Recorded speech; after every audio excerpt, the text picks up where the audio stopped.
नमस्कार दोस्तों, महाशिवरात्रि एक पावन पर्व है।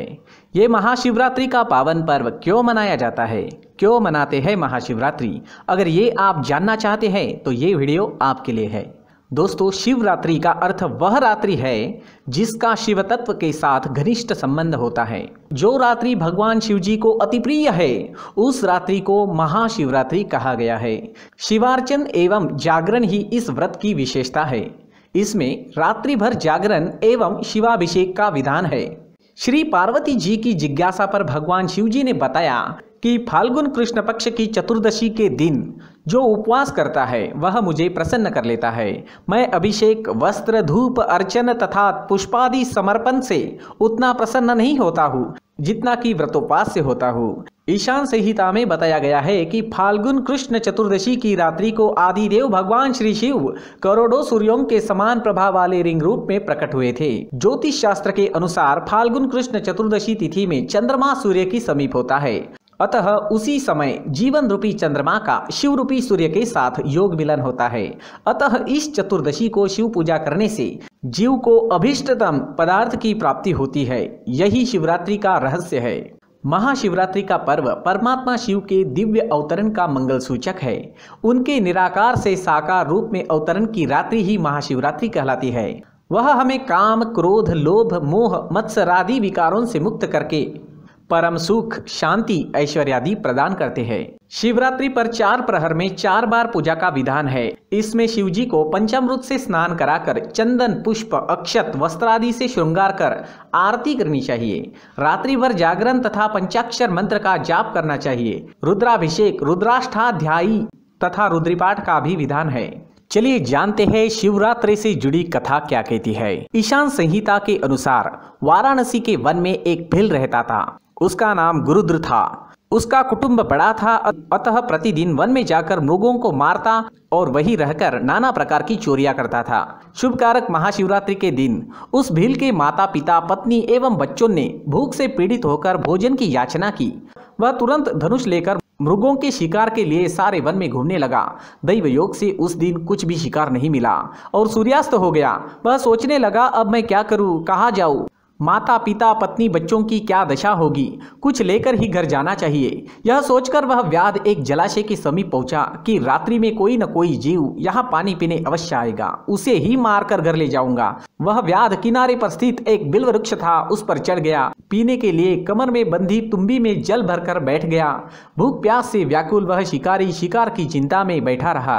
रात्रि के प्रथम प्रहर में एक प्यासी हिरनी वहां आई। उसको देखकर व्याध को अतिहर्ष हुआ। तुरंत ही उसका वध करने के लिए उसने अपने धनुष पर एक बाण का संधान किया। ऐसा करते हुए उसके हाथ के धक्के से थोड़ा जल एवं बिल्व पत्र टूटकर नीचे गिर पड़े। उस वृक्ष के नीचे शिवलिंग विराजमान था। वह जल एवं बिल्व पत्र शिवलिंग पर गिर पड़े। उस जल एवं बिल्व पत्र से प्रथम प्रहर की शिव पूजा संपन्न हो गई। खड़खड़ाहट से हिरनी ने भय से ऊपर की ओर देखा। व्याध को देखते ही मृत्यु भय से व्याकुल हो गई और वह बोली, व्याध तुम क्या चाहते हो, सच सच बताओ। व्याध ने कहा, मेरे कुटुंब के लोग भूखे हैं, अतः तुमको मारकर उनकी भूख मिटाऊंगा। मृगी बोली, भील मेरे मांस से तुमको, तुम्हारे कुटुंब को सुख होगा। इस अनर्थकारी शरीर के लिए इससे अधिक महान पुण्य का कार्य भला और क्या हो सकता है।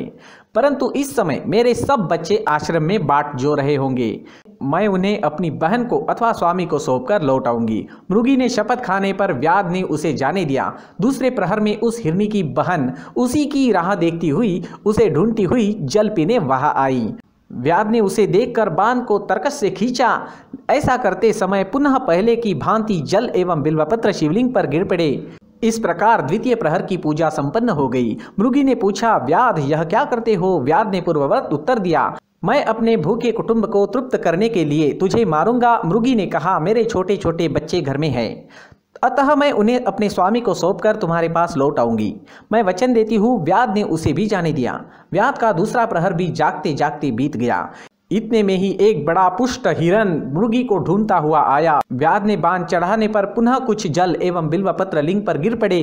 तब तीसरे प्रहर की पूजा संपन्न हो गई। मृग ने आवाज से चौंक कर व्याध की ओर देखा और पूछा, क्या करते हो? व्याध ने कहा, तुम्हारा वध करूंगा। हिरण ने कहा, मेरे बच्चे भूखे हैं, मैं बच्चों को उनकी माता को सौंपकर तथा उनको धैर्य बंधाकर शीघ्र ही लौटाऊंगा। व्याध बोला, जो जो यहाँ आए वे सब तुम्हारी ही तरह बातें तथा प्रतिज्ञा कर चले गए, परंतु अभी तक नहीं लौटे। शपथ खाने पर उसे भी छोड़ दिया। मृग मृगी अपने स्थान पर मिले, तीनों प्रतिज्ञाबद्ध थे, अतः तीनों जाने के लिए हठ करने लगे। अतः उन्होंने बच्चों को अपने पड़ोसियों को सौंप दिया और तीनों चल दिए। उन्हें जाते देख बच्चे भी भागकर पीछे पीछे चले आए। उन सबको एक साथ आता देख व्याध को अति हर्ष हुआ।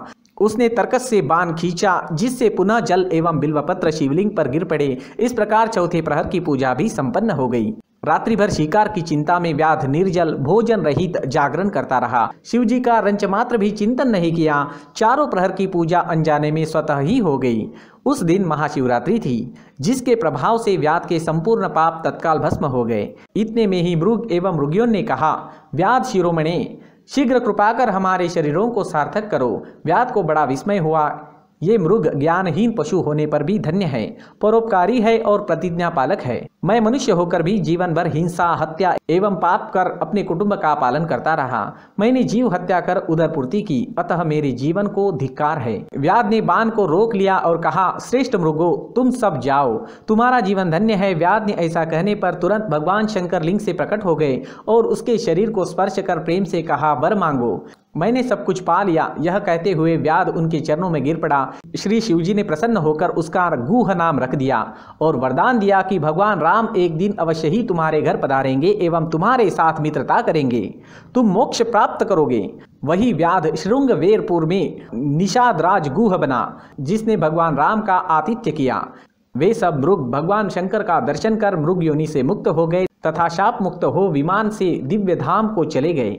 तब से अर्बुद पर्वत पर भगवान शिव व्याधेश्वर के नाम से प्रसिद्ध हुए। दर्शन पूजन करने पर वह तत्काल मोक्ष प्रदान करने वाले हैं। यह महाशिवरात्रि व्रत व्रतराज के नाम से विख्यात है। यह शिवरात्रि यमराज के शासन को मिटाने वाली है एवं शिवलोक को देने वाली है। शास्त्रोक्त विधि से जो इसका जागरण सहित उपवास करेंगे उन्हें मोक्ष की प्राप्ति होगी। शिवरात्रि के समान पाप एवं भय को मिटाने वाला दूसरा व्रत नहीं है। इसके करने मात्र से सब पापों का क्षय हो जाता है। दोस्तों, पूरी कथा सुनने के लिए धन्यवाद।